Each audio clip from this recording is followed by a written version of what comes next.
भाइयों में लड़ाई झगड़े भी होते हैं, फिर राजीनामा भी हो जाता है। अच्छे पढ़े लिखे भाई जब आपस में लड़ बैठते हैं तो बंदर तो 24 घंटे ही लड़ते रहते हैं।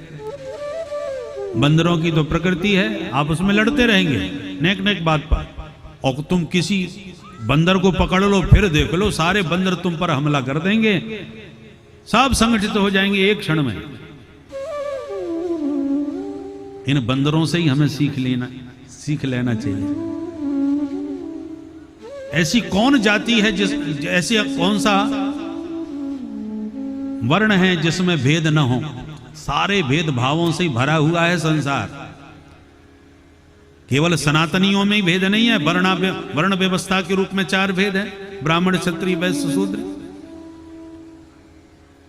केवल हिंदुओं में ही भेद नहीं है, क्या मुसलमानों में नहीं है? सिया हैं, सुन्नी हैं, पठान हैं, आदि आदि कई भेद हैं उनमें। परंतु इस्लाम जब खतरे में पड़ता है तो केवल वो मुसलमान होते हैं, सिया सुन्नी के सारे भेद भूल जाते हैं। बंदरों में भी यह देखने को मिलता है। पर हम ही लोग हैं, झगड़ा किस में हो गया? बोले साहब जाटों में हुआ है और मुसलमानों में हुआ है। किस में हो गया? बोले ठाकुरों में हुआ है, ठाकुरों से मुसलमानों में हो गया। अरे भैया केवल ठाकुरों से ही हुआ है, तुम हिंदू बुद्ध हिंदू नहीं है क्या?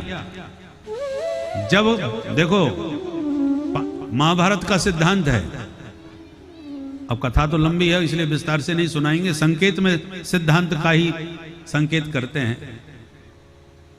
जब पांडव वनवासी थे, कौरव उन्हें दिन रात सता रहे थे, उसी समय गंधर्वों ने हमला करके दुर्योधन को जीत लिया, बंदी बना के ले जाने लगे।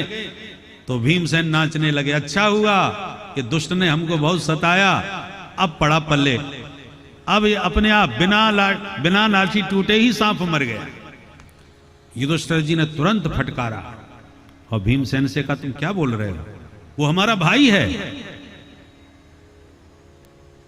अरे उसी ने तो हमारी दुर्दशा की है भैया। भीमसेन बोले, युधिष्ठिर जी ने कहा सुनो, भाइयों में झगड़े होते ही रहते हैं, हम भाई हैं, हमेशा लड़ेंगे, लड़ते रहेंगे, परंतु हमारे घर की लड़ाई है और जब आपस में लड़ेंगे तो वो 100 हैं और हम 5 हैं। किंतु यदि बाहर का व्यक्ति हम पर हमला करता है, हमारी लड़ाई का लाभ लेना चाहता है, तो बाहर वाले के लिए हम 105 हैं। कभी अपने अंदर भेद नहीं मानना जीवन में। इसलिए मेरी आज्ञा है तुरंत जाओ गंधर्वों से युद्ध करो और मेरे भाई दुर्योधन को तत्काल मुक्ति दिलाओ। आदेश सुनकर के तब अर्जुन और भीमसेन को जाना पड़ा, गंधर्वों से युद्ध करके दुर्योधन की मुक्ति करवाई। ये सिद्धांत है। भाइयों में झगड़े होते हैं, हर घर में झगड़े होते हैं, मनमुटाव होते हैं, पर आपस में चाहे जितने भेद हों, बाहर का कोई भी व्यक्ति आपके भीतर के भेदभाव का लाभ ना उठाने पावे, ये हमेशा याद रखना चाहिए। इतिहास से शिक्षा लेना चाहिए। पहले जमींदार छोटे छोटे राजा आपस में लड़ते भिड़ते रहते थे, इसलिए बाहर के इन आक्रमणकारियों ने उसका फायदा उठाया, एक दूसरे को लड़वाया, फूट डालो राज करो की नीति अंग्रेजों ने अपनाई, आपस में लड़ाया और अंत में सबको अपना गुलाम बना करके सत्ता को संभाला। हम सबको बरसों तक गुलामी की दास्ता करनी पड़ी। इसलिए हमें सावधान रहना चाहिए।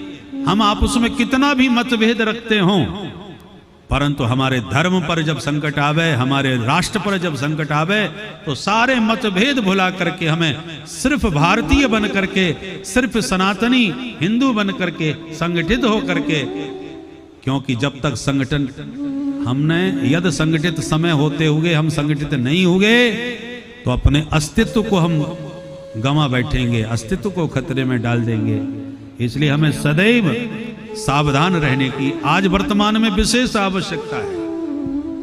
बोल भारत माता की, सनातन धर्म की।